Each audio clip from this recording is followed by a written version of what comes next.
Bagaimana kabarnya anak-anak kalian hari ini? Alhamdulillah, luar biasa. Alhamdulillah ya. Hari ini kita bisa berkumpul di sini untuk pembelajaran hari ini. Untuk memulai belajar hari ini, mari kita berdoa dulu. Silakan dipimpin oleh Akrif. Sikap. Sebelum belajar, marilah kita berdoa. Berdoa dalam hati, mulai. Berdoa selesai.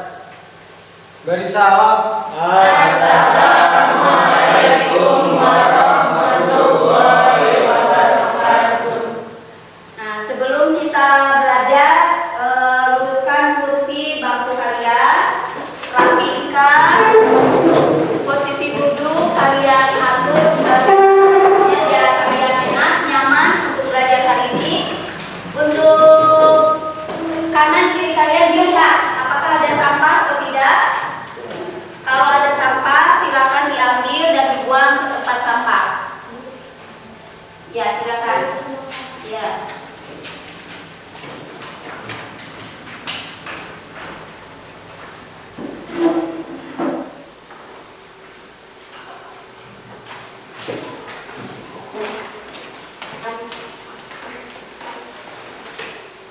Sudah bersih semua ya. Lihat, kalau kita belajar dengan lingkungan yang bersih, nyaman, rapi, itu akan mempengaruhi kalian dalam menerima pelajaran hari ini ya.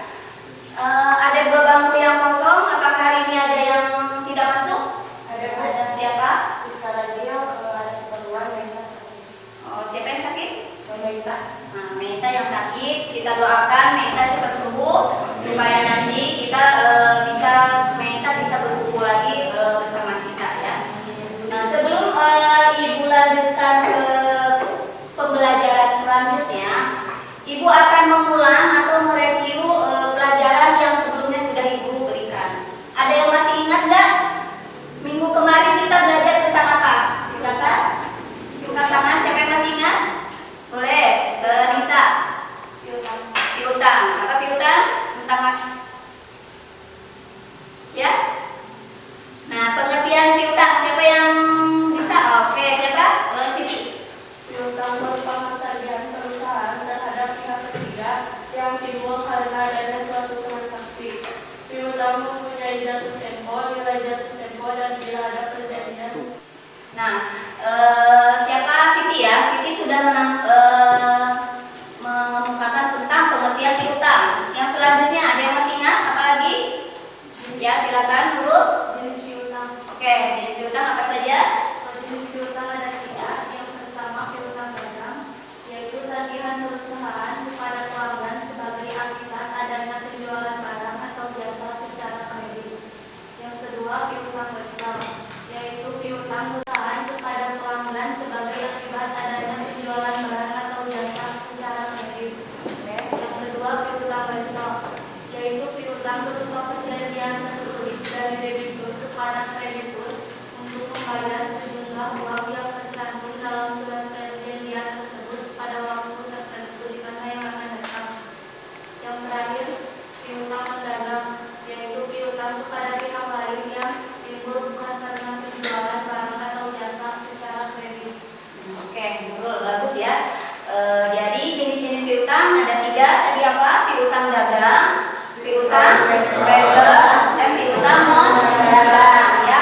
Untuk contoh dan pengertiannya minggu kemarin udah dikasih, kalian tinggal baca lagi ya. Selanjutnya, apa lagi? Silakan, siapa yang masih ingat? Cuman tangan. Oke, Nisa. Ada piutang yang dapat ditagih dan ada piutang yang tidak dapat ditagih. Nah, perbedaannya apa? Kalau piutang dapat ditagih, membayarnya sesuai jatuh tempo. Kalau yang tidak dapat ditagih, dia tidak membayar piutangnya karena ada kendala atau ada halangan dari perusahaan. Iya, bagus ya. Kasih semangat buat temennya yang sudah masih ingat pelajaran kemarin ya. Nah, Ibu sudah selesai mereview. Alhamdulillah ada yang beberapa orang yang masih ingat untuk pembelajaran minggu kemarin.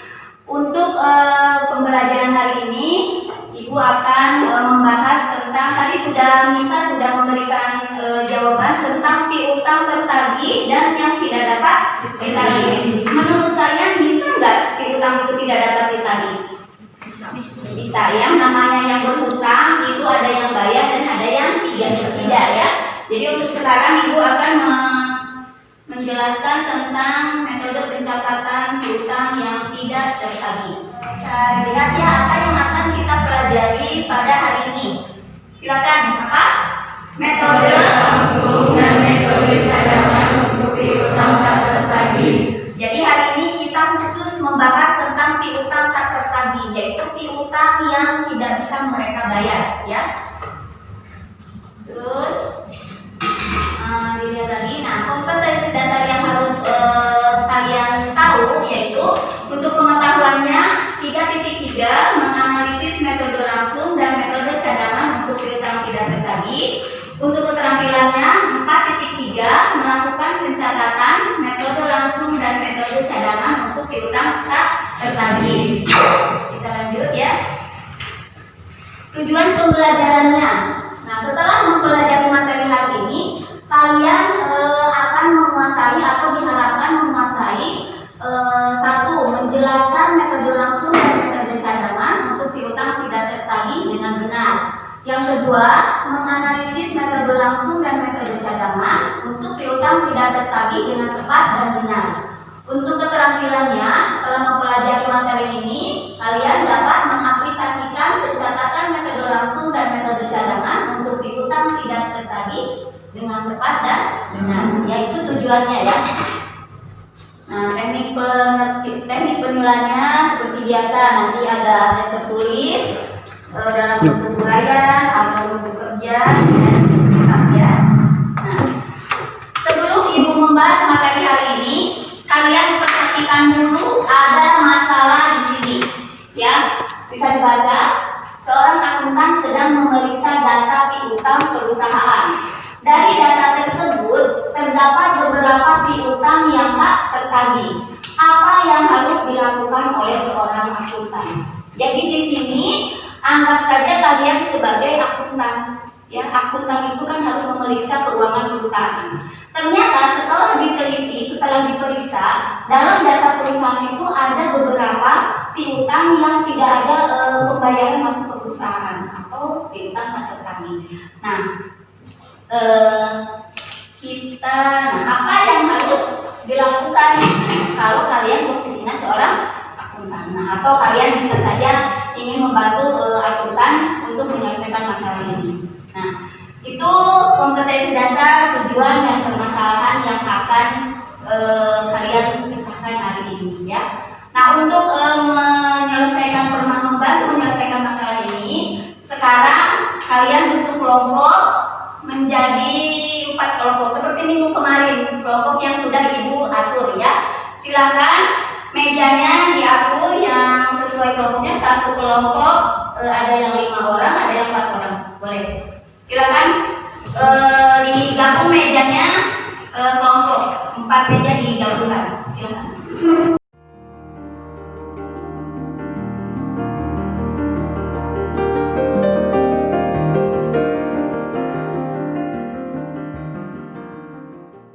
Sekarang sudah terbentuk dengan 4 kelompok ya. Kalian cari atau selesaikan masalah yang sudah Ibu tampilkan tadi, membantu seorang akuntan untuk menyelesaikan masalah tentang piutang tak tertagih. Untuk membahas masalah ini, kalian bisa dengan literasi membaca buku-buku yang ada di perpustakaan, ataupun kalian bisa searching di handphone kalian. Dengan syarat tidak boleh membuka situs-situs lain selain mencari bahan atau sumber tentang piutang tak tertagih. Ya, oke. Terus sekarang yang membuka pakai handphone boleh, atau yang mengambil buku boleh. Silakan. Di perpustakaan bisa diambil bukunya. Yang mau ambil buku, oke. Apa? Izin ke perpustakaan silakan. Ambil buku. Izin boleh. Iya, silakan. Ya, jangan lama ya.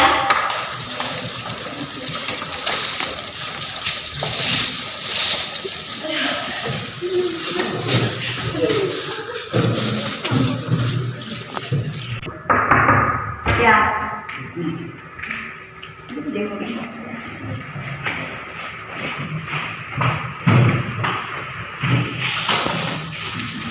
Oke, sekarang bisa dimulai diskusinya. Silakan, waktunya 15 sampai menit ya. Setelah kalian tadi menjabarkan macam-macam atau penyebab piutang tidak tertagih itu, untuk hari ini Ibu akan kalian mencari literasi atau membahas, silakan dengan kelompok masing-masing. Ibu berikan handout yang ada, kalian bisa baca. Nanti kalian cari bahan atau masalah yang berhubungan dengan piutang tak tertagih itu. Nanti setelah kalian membaca handout atau literasi, bisa di perusahaan nanti kalian bisa ambil bukunya ya. Banyak sumber-sumber materi tentang piutang tak tertagih. Atau kalaupun kalian mempunyai handphone, boleh kalian searching tentang piutang tak tertagih dengan syarat tidak membuka situs lain atau apa-apa di handphone kalian, hanya mencari literasi atau materi tentang piutang tak tertagih ya. Nah, Ibu berikan handout, silakan dipelajari dan dibahas dengan kelompok kalian. Nanti kalian memberikan presentasi ya, masing-masing kelompok. Silakan. Nah, boleh mulai dari sekarang. Ibu kasih waktu ya sekitar 15 menit atau 20 menit untuk membahas tentang itu. Oke, Pak.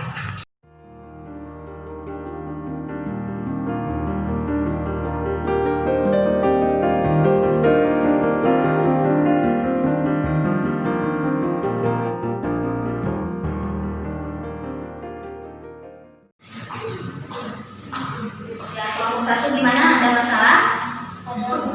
Kan PT AUI itu mempunyai utang kepada perusahaan lain. Ya.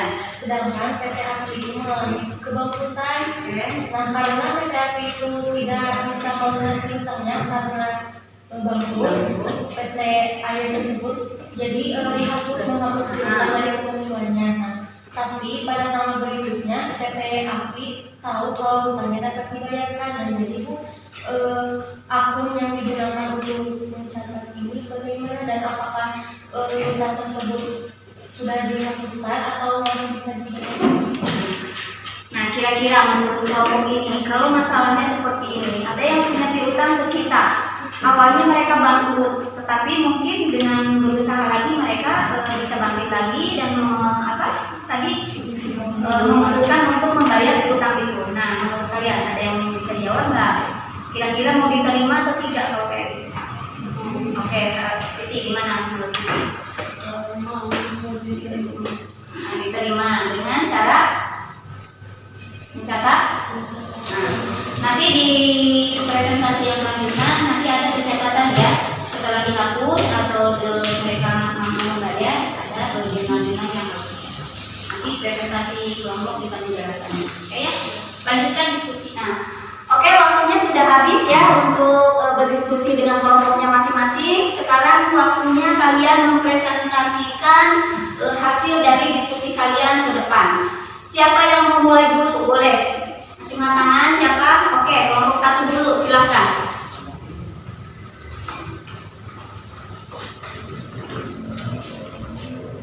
Assalamualaikum warahmatullahi wabarakatuh. Waalaikumsalam warahmatullahi wabarakatuh. Saya perwakilan dari kelompok 1 akan mempresentasikan materi tentang ruang lingkup piutang tak tertagih. Dalam praktik akuntansi, terutama untuk basis aktual, timbulnya utang dan piutang merupakan hal yang biasa terjadi. Untuk piutang biasanya timbul karena kredit dari perusahaan dalam penjualan barang atau jasa perusahaan kepada pihak lain. Namun, terkadang terjadi suatu keadaan tidak tertagihnya sebagian piutang oleh perusahaan. Hal ini merupakan konsekuensi dari kebijakan kredit yang biasanya dilakukan oleh perusahaan yang bertujuan untuk meningkatkan penjualan barang atau jasa perusahaan. Untuk penaksiran kerugian dari piutang tak tertagih biasanya digunakan 2 metode. Yang pertama, metode langsung atau metode penghapusan langsung yang mengakui rugi pada saat telah terjadi penghapusan piutang dengan mendebit biaya piutang tidak tertagih dan mengkredit piutang usaha. Namun, metode ini hanya diperbolehkan apabila jumlahnya tidak material. Yang kedua, ada metode cadangan yang mengakui rugi piutang tak tertagih pada periode penjualan kredit yang sedang berjalan dengan cara menaksir dan bukan pada saat periode dihapusnya piutang. Sekian presentasi dari saya. Wassalamualaikum warahmatullahi wabarakatuh. Waalaikumsalam warahmatullahi wabarakatuh. Berikan tepuk tangan untuk kelompok 1. Oke, selanjutnya kelompok mana yang mau ke depan? Silakan. Oke, kelompok 3 dengan April. Oke, April silakan. Assalamualaikum warahmatullahi wabarakatuh. Waalaikumsalam. Di sini saya akan mempresentasikan hasil diskusi saya dengan kelompok mengenai materi tentang metode langsung. Metode ini kerap digunakan terutama oleh perusahaan yang memiliki bidang usaha seperti restoran, hotel, rumah sakit, kantor pengacara, kantor akuntan publik, dan toko eceran dengan skala bisnis yang relatif kecil. Adapun faktor-faktor atau perihal yang membuat metode penghapusan langsung ini dipakai.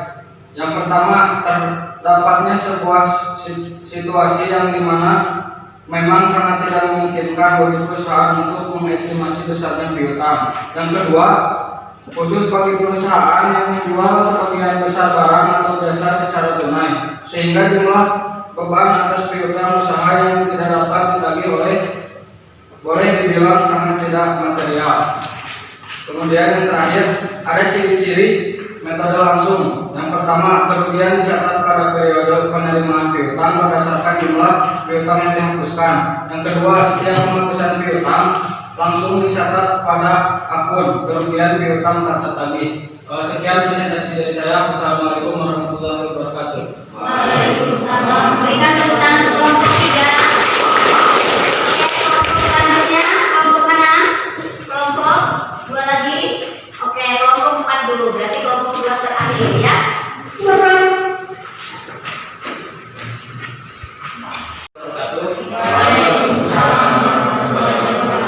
Saya perwakilan dari kelompok 4 akan mempresentasikan tentang metode cadangan.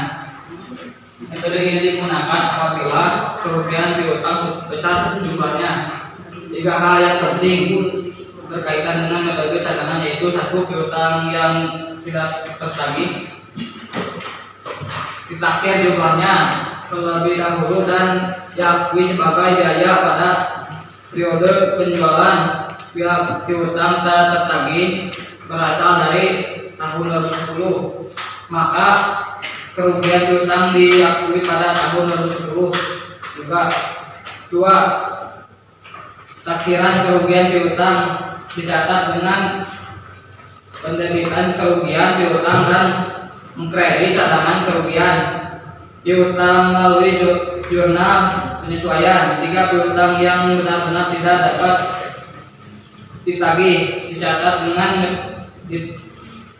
debit rekening dengan kerugian piutang dan mengkredit rekening piutang usaha pada saat suatu piutang tidak dihapus dari pembukuan.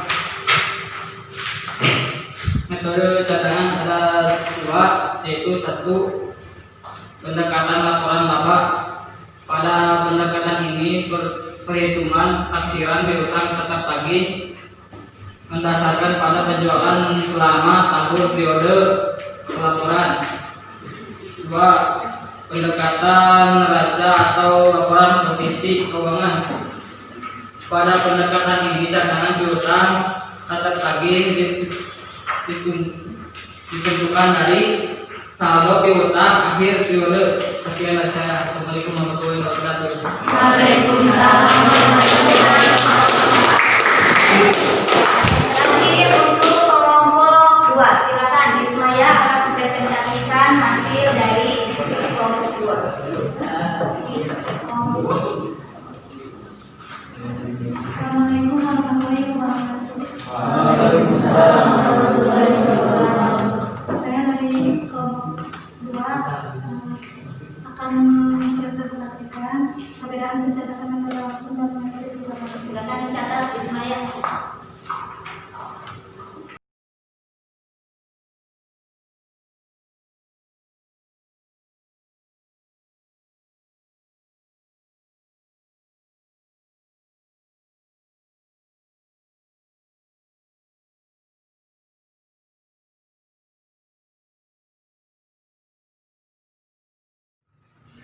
Perbedaan pencatatan metode langsung dan tidak langsung. Metode penghapusan langsung. Dalam metode ini tidak dilakukan taksiran atas kerugian piutang. Dalam metode cadangan, pencatatan taksiran kerugian piutang. Dibuat jurnal kerugian piutang dan cadangan kerugian piutang di kredit. Terima kasih untuk semua kelompok yang sudah mempresentasikan bahasan atau masalah tentang piutang tak tertagih ya. Di mana dari semua kelompok ada yang mau menanggapi. Tadi kelompok 1 mempresentasikan tentang lingkup piutang tak tertagih. Kelompok 2 perbedaan pencatatan metode langsung dan cadangan. Yang kelompok 3 metode tentang metode langsung. Yang kelompok 4 metode cadangan. Nah, dari sekian permasalahan ada yang mau menanggapi? Boleh? Sudah cukup? Sudah ada bayangan tentang piutang tak tertagih? Oke. Berarti sekarang Ibu akan menyimpulkan tentang piutang tak tertagih itu melalui tayangan berikut ini ya. Kalian perhatikan video berikut ini.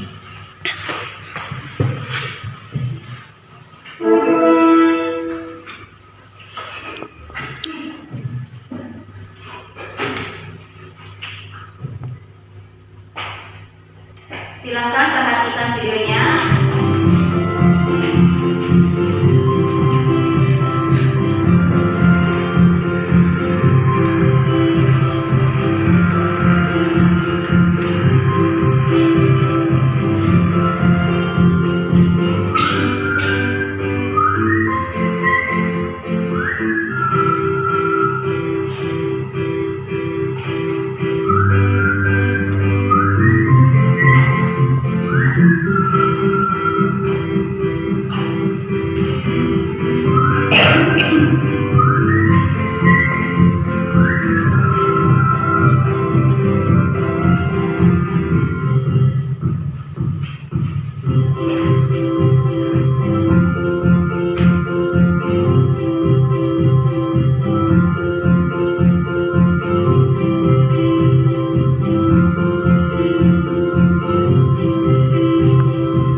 A few moments later. Nah, oke, setelah melihat video yang Ibu tampilkan tadi, kalian sudah ada bayangan tentang pencatatan piutang?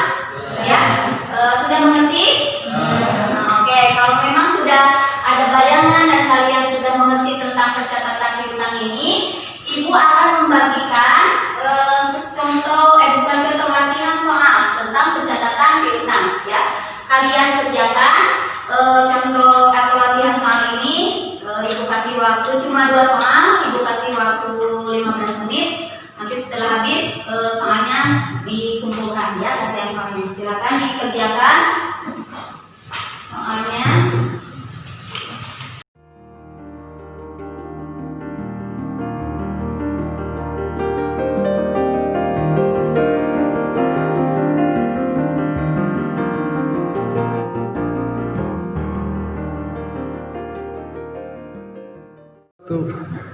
Oke, waktunya sudah habis ya.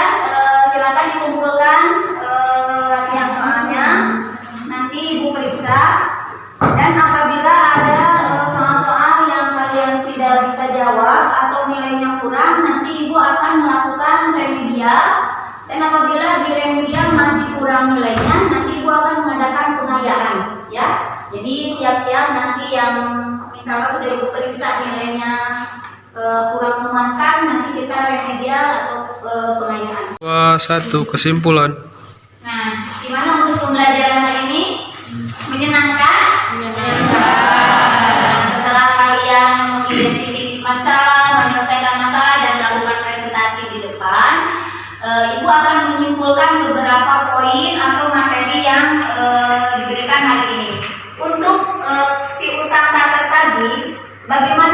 istilahnya setelah tadi ada di permasalahan. Jadi jumlah dari taksiran piutang tak tertagih itu ditentukan oleh perusahaannya sendiri. Misalkan perusahaan A mempunyai piutang ke kita sebesar 100 juta. Nah, nanti perusahaan kita menentukan sendiri presentasinya mau berapa sebagai cadangan dari kerugian piutang itu, ya. Kapan Bu ditentukannya itu tergantung perusahaannya. Kalau ada perusahaan yang berskala kecil dan berskala besar, mereka biasanya menentukan di awal bahwa ada cadangan kerugian piutang sebanyak misalkan 20%. Jadi piutang itu disisihkan uangnya 25% untuk jaga-jaga apabila ada piutang yang tak tertagih, ya. Itu di jumlahnya dari mana, Bu? Jumlahnya dari saldo perusahaan yang mempunyai piutang ke kita, ya, seperti itu. Sudah mengerti semuanya? Oke, mungkin untuk pembelajaran hari ini Ibu cukupkan sekian dulu.